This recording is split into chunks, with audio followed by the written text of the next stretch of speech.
U.S. President Joe Biden has called on Republican Party members to back a bill to provide more aid to Ukraine. Ukraine's funding was dropped at the insistence of some hardline Republicans as the U.S. Senate passed a stopgap funding bill. The funding bill aimed to avert the government from shutting down. Meanwhile, Ukraine's defense minister has said that he has received reassurances from the U.S. regarding further military assistance. The European Union Foreign Policy Chief Josep Borrell visited Kyiv on Sunday. During his visit, Borrell promised to not only continue but also increase the bloc's support for Ukraine. He said that the EU will increase its military support for Ukraine before the end of the year. In Slovakia, a pro-Russia party led by Robert Fico has won the parliamentary elections. They had a clear lead with almost 24% of the vote. This contradicts exit polls that suggested that the liberal centrist party would win. Fico is now expected to start a coalition talks on forming the next Slovakian government. Turkish warplanes carried out airstrikes on suspected Kurdish militant targets in northern Iraq. Turkey said some 20 military installations of the Kurdistan Workers' Party were destroyed in the operation. This comes after two people carried out a bomb attack in front of the Turkish Interior Ministry buildings. The attack took place in the capital Ankara on Sunday. The Turkish government said that both attackers died in the explosion. At least 13 people were killed after a fire tore through a nightclub in Spain. Rescuers are still searching for people unaccounted for after the blaze. The cause of the fire is being investigated. Some local reports from Spain say multiple birthday celebrations were underway at the time. The reports didn't say if the celebrations led to the fire. More than 100,000 refugees have arrived in Armenia in under 1 week. This is according to the UN refugee agency UNHCR. The exodus began after Azerbaijan conducted a military operation to retake control of the Nagorno-Karabakh region. Nagorno-Karabakh has been a disputed region between Azerbaijan and Armenia. It's internationally recognized as a part of Azerbaijan, but it has been under the control of ethnic Armenian residents for 3 decades. In the UK, protesters took to the streets of Manchester. Demonstrators marched through the city centre, waving flags and chanting slogans as police officers stood close by. One group was heard chanting, "Get Rishi out," referring to the UK Prime Minister Rishi Sunak. The protests erupted as Britain's ruling Conservative Party kicked off their annual conference in Manchester. The conference will run until Wednesday.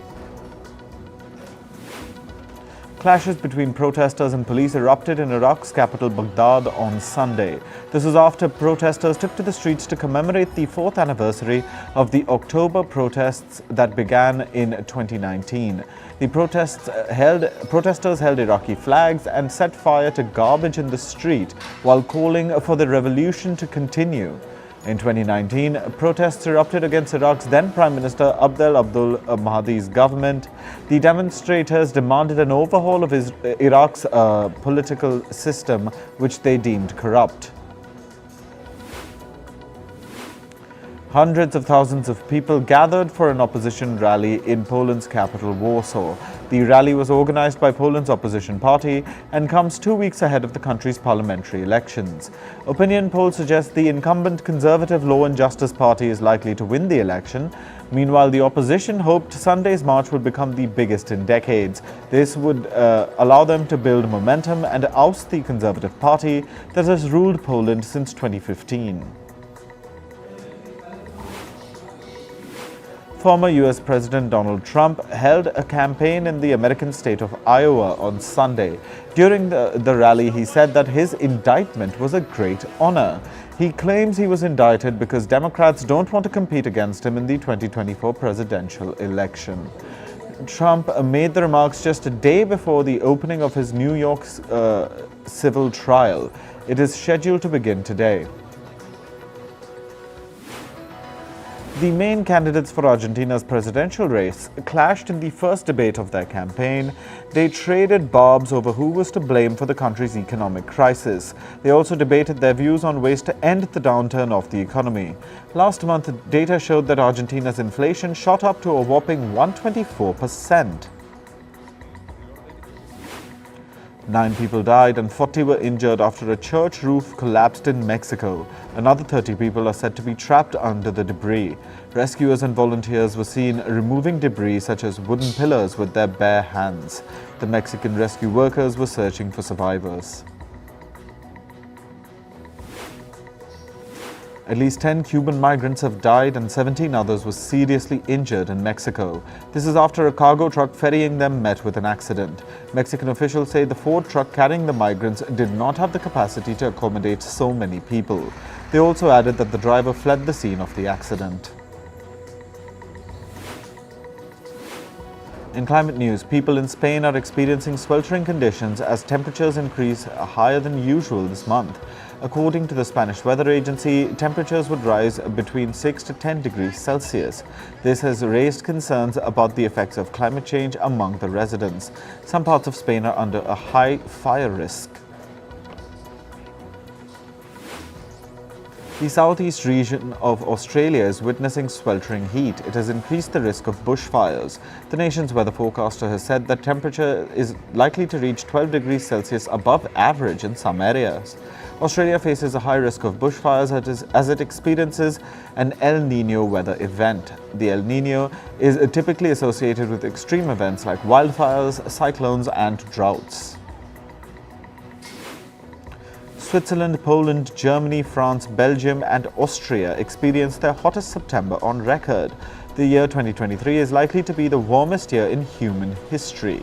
In France, the highest temperatures surged past 38 degrees Celsius. In Poland, September temperatures were 3.6 degrees Celsius higher than average. In Germany, the temperature was almost 4 degrees Celsius higher than average.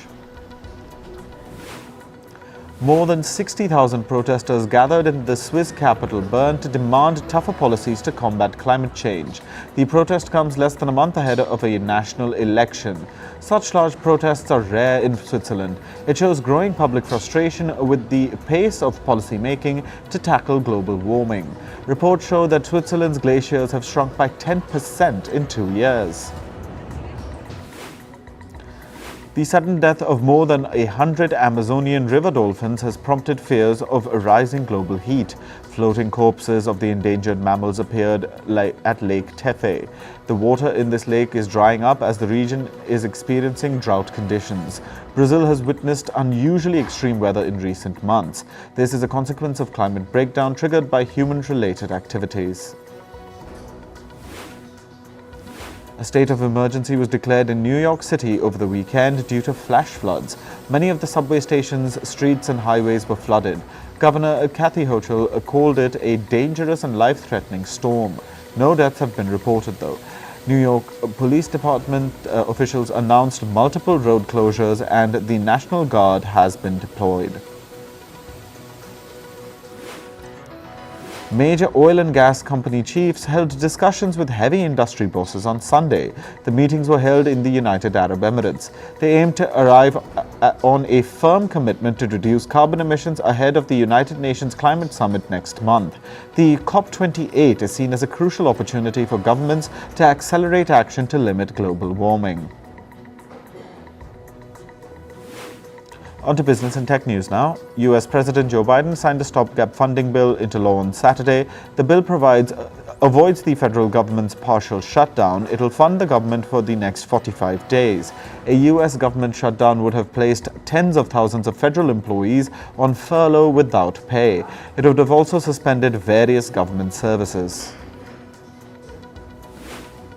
British Finance Minister Jeremy Hunt will announce a hike in the country's minimum wage today. This is according to excerpts from a speech released by the British Conservative Party ahead of the announcement.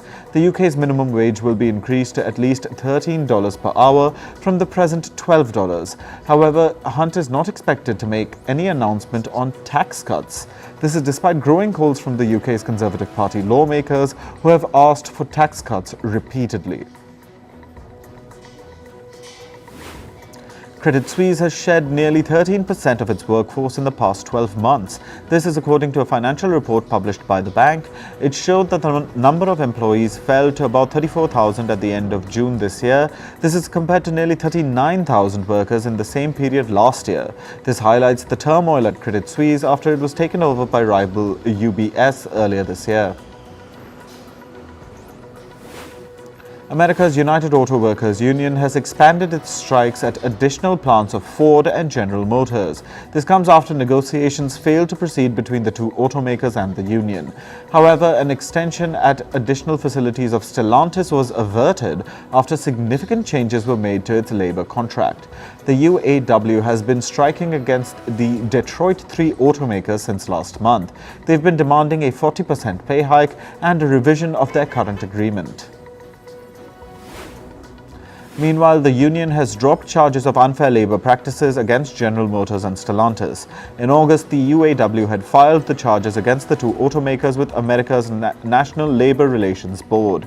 The UAW had accused General Motors and Stellantis of refusing to bargain in good faith. The US Labor Board has accused Amazon of violating the terms of an earlier settlement. It has been accused of breaching a 2021 agreement to allow its workers to unionize. The e-commerce giant has denied the accusations. Last year, workers at Amazon's New York City warehouse voted to form the first union at the company. About 88 British retailers have signed a letter to Interior Minister Suella Braverman. This includes companies like Tesco, Sainsbury's and Marks & Spencer. They have demanded action over rising rates of retail crime. A survey by the British Retail Consortium shows that abuse towards retail workers almost doubled compared to pre-pandemic levels. The report said that more than 800 incidents occurred every day between 2021 and 2022. US carrier JetBlue Airways has filed a complaint to the US Department of Transportation. This is against the Netherlands' move to curb traffic at Amsterdam's Schiphol airport. Earlier this month, the Dutch government said it would cap the number of flights in the airport to reduce noise. JetBlue says this violates a US-EU transport agreement. Apple says it has identified a few issues that are causing its new iPhone 15s to get warmer than expected. The company says that this is due to a bug in its new software version, iOS 17. Third-party apps like Instagram and Uber are also causing the phone to heat up unusually. While Instagram has already fixed the issue, Apple says it will roll out an update to fix the iOS 17 bug. A Tokyo-based startup has developed a 15-foot-tall four-wheeled robot. It has two modes, the robot mode and a vehicle mode. In its vehicle mode, the machine can travel up to 10 kilometers per hour. The company aims to sell the machine as a toy for robot fans. It plans to sell it for $2.7 million each. Moving to sports, here are the updates from the Asian Games. India's Avinash Sable won gold in the men's 3,000 meter steeplechase race. Sable led the race from start to finish to set a new Asian Games record. He registered a time of 8 minutes and 19.5 seconds. Despite setting a new milestone, Sable's Asian Games win was still 8 seconds slower than his personal best this season. India continued to dominate track and field events at the Asian Games yesterday. Tajinder Pal Singh Toor clinched gold in men's shot put. He defended his Asian Games title with a throw of 20.36 meters. The Indian shot putter got off to a shaky start with two foul throws. Toor's medal-winning throw came in his sixth and final attempt. India's Jyoti Yaraji won silver in the women's 100-meter hurdles after some false start drama.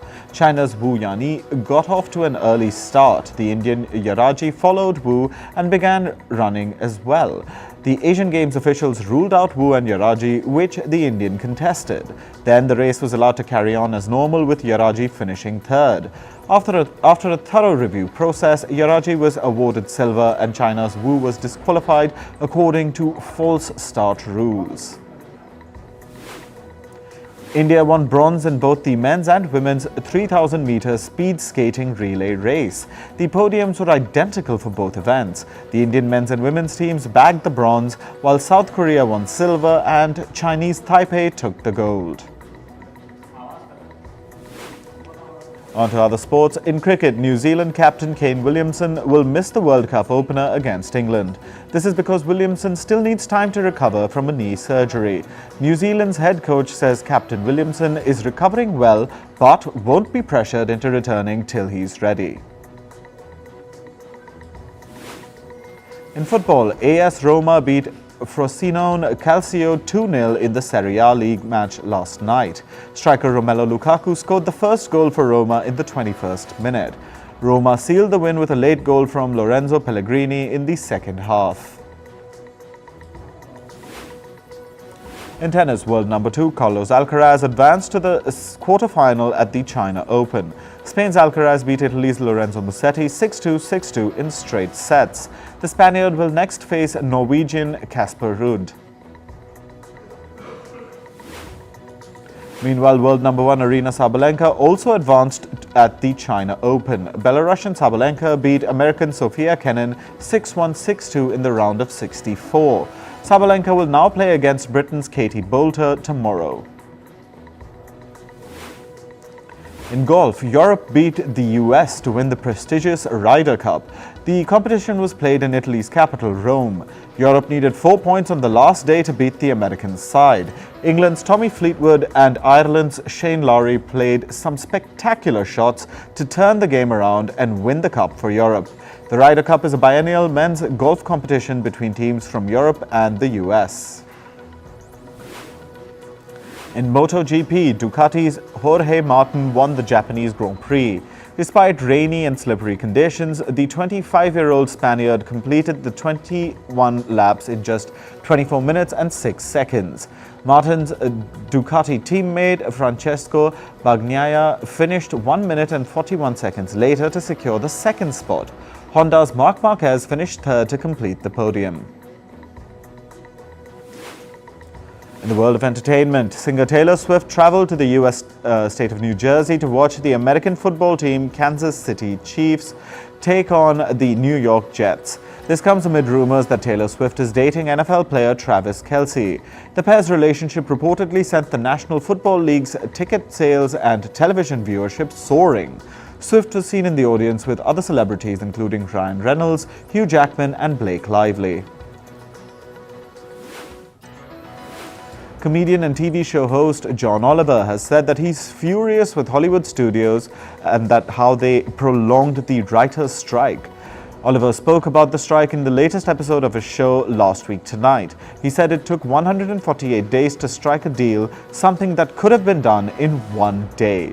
Oliver highlighted the sacrifices that Hollywood writers have had to make to be able to strike a deal with studios.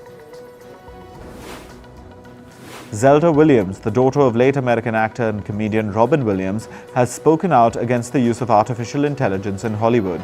This comes after AI was used to recreate the sound of her father's voice. Zelda Williams said, and I quote, "I'm not an impartial voice in SAG's fight against AI. I have witnessed for years how many people want to train these models to create or recreate actors who cannot consent." She added that she found it personally disturbing and that the ramifications went beyond her own feelings. American boy band NSYNC have released their first song together in 20 years. The song, called Better Place, will be featured in the animated movie Trolls Band Together. NSYNC was one of the most successful bands in the 1990s. The group's last studio album came out in 2001. NSYNC went on a hiatus in 2002 before the group eventually disbanded. Singer Ed Sheeran has revealed that his latest album, Autumn Variations, will have no singles or music videos. Autumn Variations is Sheeran's second album this year. The project is the singer's first independent release on Gingerbread Man Records, which he founded. Sheeran has also said that taking an independent route is important as he wants to step away from being a big-budget pop star. K-pop band BTS member Jungkook's solo album is set to release by the end of this year. During a recent interview, Jungkook shared insights into his upcoming plans for his solo career, saying his solo album is on its way. Jungkook has delivered back-to-back hits, including 7 with American rapper Lotto and 3D featuring American singer Jack Harlow. Singer Britney Spears shared a personal message on Instagram a month after her husband Sam Bankman-Fried filed for divorce. She said, "I'm lucky to have amazing friends. Positive affirmations are important to me at the moment." She posted the caption with an image with her friend and manager Cade Hudson. Bankman-Fried filed for a divorce from Spears 14 months after the two got married. Gangster Duane Keith Davis has been indicted over the murder of late singer Tupac Shakur. Tupac was killed in Las Vegas in the US in 1996. Davis has been indicted on 1 count of open murder with the use of a deadly weapon. The Las Vegas Metropolitan Police Department said that the family of Tupac Shakur waited for 27 years for justice. The late singer's sister has described it as a pivotal moment. A movie based on the tragic story of OceanGate's Titan submersible is in the works. Producer E. Brian Dobbins has taken up this project. Screenwriter Jonathan Kesey has been roped in as one of the scriptwriters. He said, and I quote, "Our film will not only honor all those involved in that submersible tragedy and their families, but address a more macro concern about the nature of media today." Oprah Winfrey has spoken out about the stigma attached to gaining weight in the entertainment industry. She said, and I quote, "I don't know if there's another public person whose weight struggle has been exploited as much as mine over the years." Oprah said, "The world has shamed people for being overweight forever, and people treat overweight people differently."